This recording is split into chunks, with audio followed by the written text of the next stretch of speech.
महात्मा गांधी के प्रिय भजन वैष्णव जन तो तेणे कहिए जो पीड़ पड़ाई जाने रे। इस भजन का मतलब तो आप समझ ही गए होंगे कि जो दूसरों के दर्द को समझ सकता है वही भगवान विष्णु का प्रिय होता है। और ऐसे ही दूसरों को दर्द को समझकर उन्हें राहत पहुंचाने की कोशिश श्वेता मिश्रा ने की है। प्रदेश महिला कांग्रेस में सचिव श्वेता मिश्रा के पास एक कुर्सी पर से चरण कौर आई और उन्होंने अपने दर्द को कुछ इस तरह बयां किया कि उन्होंने उनकी मदद करने की ठान ली और मदद भी ऐसी कि उनके चरण कौर के हार्ट का ऑपरेशन हुआ और आज वो पूरी तरीके से स्वस्थ हैं। हम आपसे बात करना चाह रहे हैं श्वेता जी से। श्वेता जी, किस तरीके से अपने चरण कौर आपके पास कैसे मदद के लिए आई थी? इनकी कुछ पर्सनल इश्यूज़ थे जिसमें वो मेरे घर आई और बातों बातों में इनसे पता चला कि इनको हार्ट डिसीज़ है। मेरे फैमिली डॉक्टर हैं, डॉक्टर सुधीर गांगे, उनके पास मैं गई, उनसे चर्चा करी और उनको बताई कि फाइनेंशियल स्थिति भी इनकी सही नहीं है। तब उन्होंने मुझसे कहा कि बालाजी हॉस्पिटल में अपन बात करते हैं। वहाँ पर वहाँ के डायरेक्टर डॉक्टर देवेंद्र नायक जी हैं, उनसे बात हुई। उन्होंने कहा कि आप इनको लेके आइए, इनकी सारी रिपोर्ट्स लेके आइए और उन्होंने 2 दिन बाद इनको वहाँ पे एडमिट कर लिया और सक्सेसफुली सर्जरी हो गई। क्या खर्च लगा होगा सर्जरी में?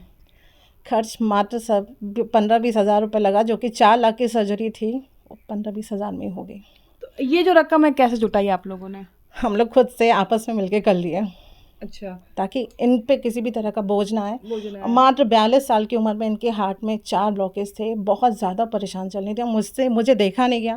मैंने कहा इस बारे में एक चर्चा करके देखते हैं अपने फैमिली डॉक्टर से। और मैं उनका बहुत बहुत आभार सुधीर गांगी जी का और डॉक्टर देवेंद्र नायक जी का बहुत बहुत आभार व्यक्त करना चाहूँगी, जिन्होंने इतनी सक्सेसफुल सर्जरी करी और आज ये हमारे साथ बैठी हुई हैं।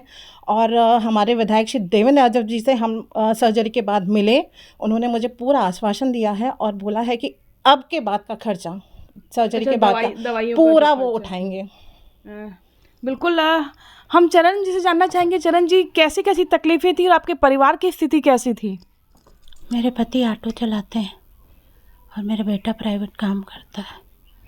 और मतलब 1 साल से हमारे को बोला गया था सर्जरी के लिए, मगर पैसे का नहीं हो रहा था जुगाड़, इसलिए हम लोग नहीं करा पा रहे थे।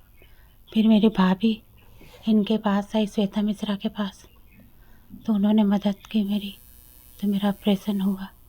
अब वो बोल रहे हैं कि देवेंद्र यादव से पूरा दवाई का खर्चा करवाएंगे, पूरा हालांकि मैं इनको मिला भी चुकी हूं। महीने भर की पूरा दवाई मेरे को दिलवाएंगे। हाँ। आपको क्या उम्मीद थी जब यहाँ पहली बार आप आए थे? तो आपको क्या लगा था मन में, इलाज के लिए मदद हो पाएगी नहीं हो पाएगी? नहीं, मेरी भाभी बोली थी कि हो जाएगी, इन लोग बहुत अच्छे हैं करके, तो इन लोग मदद कर देंगे, इसीलिए हो गई मदद, मेरा ऑपरेशन हो गया। मैं एक बात और कहना चाहूँगी, उस समय नवरात्र चल रहे थे और इनकी जब सर्जरी हुई, एक दिन मेरा भारी पड़ गया क्योंकि वेंटिलेटर पे चली गई थी।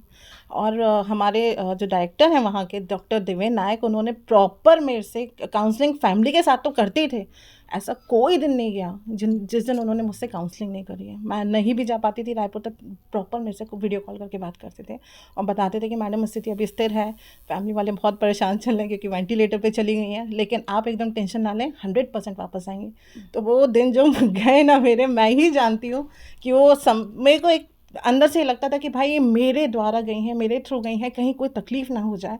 ताकि फैमिली के सबसे बड़ी जिम्मेदारी है ना कि अपन किसी को एक सर्जरी करा के, क्योंकि उनकी बॉडी उस समय उतना रिएक्ट नहीं कर रही थी, उतना मेरे ख्याल से डेवलप नहीं थी कि वो एक सर्जरी झेल सके। लेकिन सर ने मुझे पूरा आश्वासन दिया कि आप एकदम टेंशन फ्री है मैडम, 100% वापस आएंगे। जी, कहा जाता है ना कि अगर आप अच्छी नीयत से कोई काम करते हैं तो उसका परिणाम भी बहुत अच्छा होता है। मैं बहुत रोई हूँ कई बार जब सुनती थी ना कि इनकी स्थिति अच्छी नहीं है, बहुत ख़राब चल रही है, होश नहीं आ रहा, अरे बाप रे, वेंटिलेटर पे हैं, जवाब दे दिए, बहुत रोने लग गई थी कि भाई कैसे भी करके मेरी जिम्मेदारी से कोई गया और कोई छो जाए तो पता नहीं क्या होगा, मेरे को ऐसा लगने लगा था। ये तो बात चरण कौर की थी। आप समाज सेवा से कैसे जुड़ी हैं? पॉलिटिक्स से जुड़ी हूँ। पहले मैं जोगी जी के साथ थी, जोगी जी की पार्टी में जिला अध्यक्ष थी मैं। फिर उसके बाद इनसे प्रभावित होकर अपने क्या बोलना चाहिए, भूपेश बघेल जी से प्रभावित होकर इनकी पार्टी में हूँ अभी मैं, और विधायक जी के साथ, देवेंद्र यादव जी के साथ जुड़ के काम कर रही हूँ। और महिलाओं के लिए तो बहुत अच्छा लगता है कि हमारे महिलाओं को आगे आना बहुत दिक्कत होती है, स्पेशली कहीं किसी भी फील्ड में। मैं पॉलिटिक्स की तो बात ही नहीं कर रही हूँ। बड़ा अच्छा लगता है कि एक फ्री माइंडेड फैमिली मिली हुई है कि कोई तरह का कोई टेंशन नहीं, कोई दिक्कत नहीं है, बहुत सपोर्ट है, तो कर रही हूँ। और बहुत अच्छा लग रहा है, किसी महिलाओं के लिए काम करना तो बहुत ही ज़्यादा अच्छा लगता है। जी हाँ, ऐसा ही एक जो साथ है, महिला अगर एक दूसरे की महिलाओं का साथ बनकर कर आगे बढ़े तो निश्चित तौर पर कहीं न कहीं वो जो साथ है सार्थक होता है, और इसी सार्थकता के साथ में हम जब आगे बढ़ते हैं तो एक दूसरे की ताकत बन जाते हैं। केपी न्यूज़ के लिए गणेश के साथ कोमल धनेसर की रिपोर्ट।